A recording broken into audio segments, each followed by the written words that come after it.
आज की कहानी है अकबर बीरबल की पान वाले को चूना कैसे लगाया।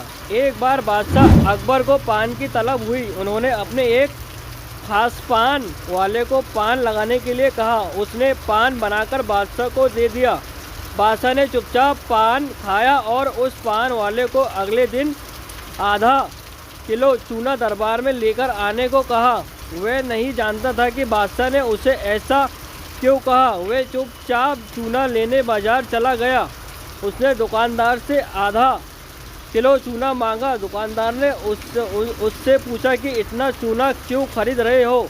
उसने बताया कि किस तरह उसने बादशाह को पान दिया था। दुकानदार को समझते देर न लगी कि कुछ गड़बड़ है। उसने पान वाले को समझाया कि दरबार में चूना लेकर जाने से पहले बहुत सारा घी पीकर जाना।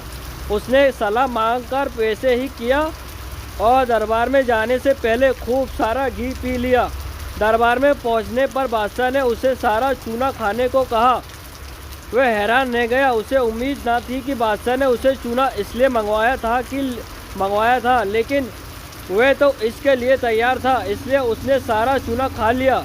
इसके बावजूद उसे कुछ नहीं हुआ तो बादशाह ने उससे कारण जानना चाहा। उसने अपनी और दुकानदार की बातचीत के बारे में बादशाह को बता दिया। अब बादशाह उस व्यक्ति से मिलने को उतावला हो रहे थे जिसने उनके मन की बात को पहले ही जान लिया था। बादशाह ने हुक्म दिया कि उस दुकानदार को अगले दिन दरबार में हाजिर किया जाए। अगले दिन उस दुकानदार को दरबार में लाया गया। बादशाह ने उससे पूछा कि वह उनके मन की बात को कैसे समझ गया।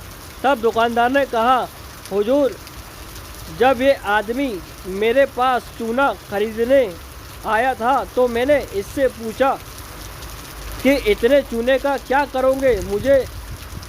मुझे इसने बताया कि इसने आपको पान बनाकर खिलाया और फिर आपने उसे चूना लाने का हुक्म दिया।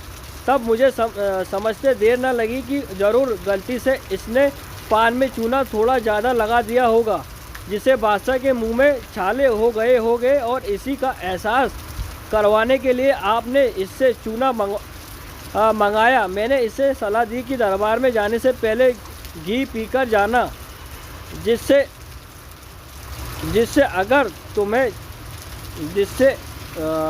अगर तुम्हें चूना खाना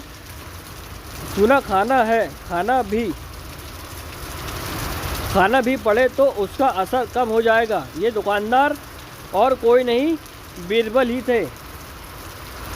दोस्तों, गुड मैसेज ट्यूबर चैनल को लाइक करें, सब्सक्राइब करें और ज़्यादा से ज़्यादा वीडियो देखने खुश रहे दोस्तों। हैव अ नाइस डे और हमेशा खुश रहे दोस्तों। Okay, bye.